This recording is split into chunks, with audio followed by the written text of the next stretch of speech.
Some men lose their way in one loud moment.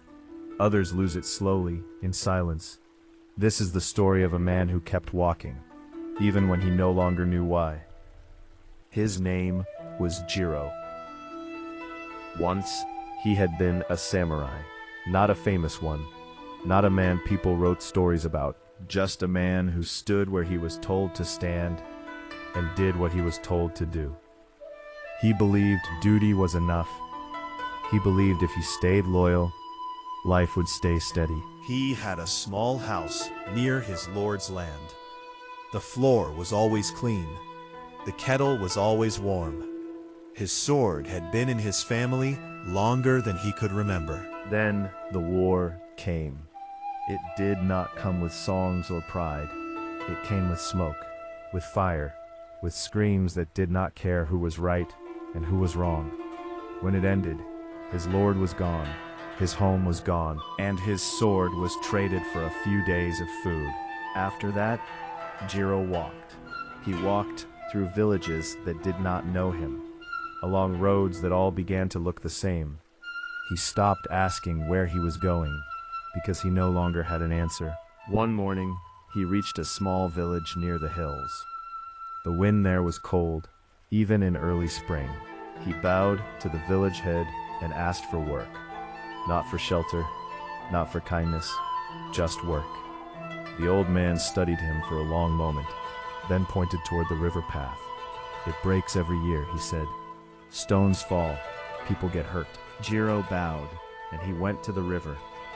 Every day, he carried stones, big ones, small ones, some too heavy for him. His hands cracked, his back burned. Some days he slipped in the mud and had to sit in the cold before he could stand again. He did not complain. He did not explain himself. He just worked. At night, he slept in a small shed near the fields.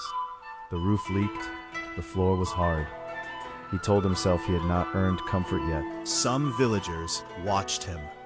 They noticed the way he moved, careful, trained, like a man who once lived by strict rules. A few whispered, most stayed quiet. Some mornings were harder than others. On those days, his body felt heavier than the stones. He sat by the river and watched the water move. He remembered faces he wished he could forget. Friends, a teacher, a brother who never came back. Sometimes he thought about leaving.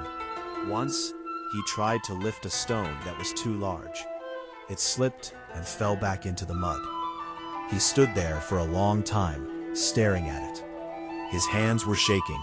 His chest felt tight. For a moment, he felt like the man he used to be was laughing at him. Then he picked a smaller stone and carried that instead. Weeks passed. The path grew stronger. People began to use it again. They did not praise him. They left rice near the shed. Sometimes a bowl of soup. That was enough. Winter came early.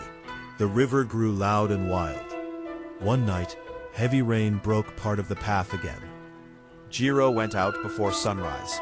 The rain was cold. The mud pulled at his feet.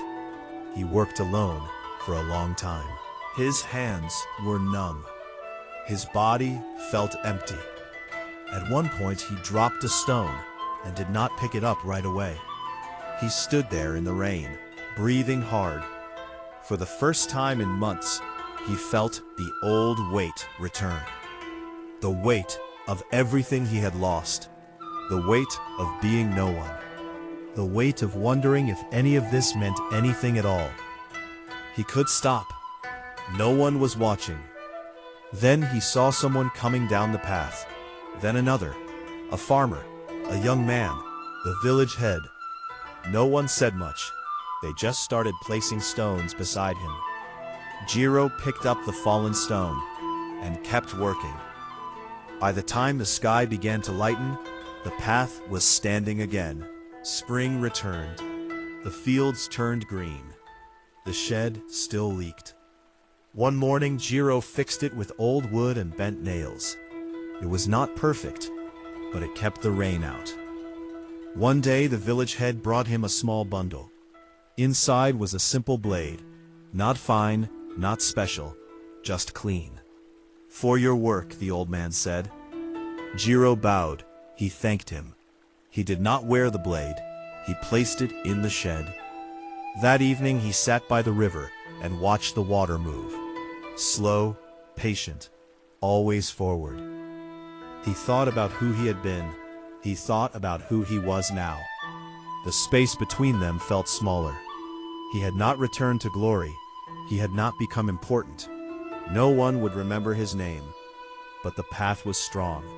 The roof did not leak. His hands were steady, and his heart was quiet. And sometimes that is how a life is rebuilt.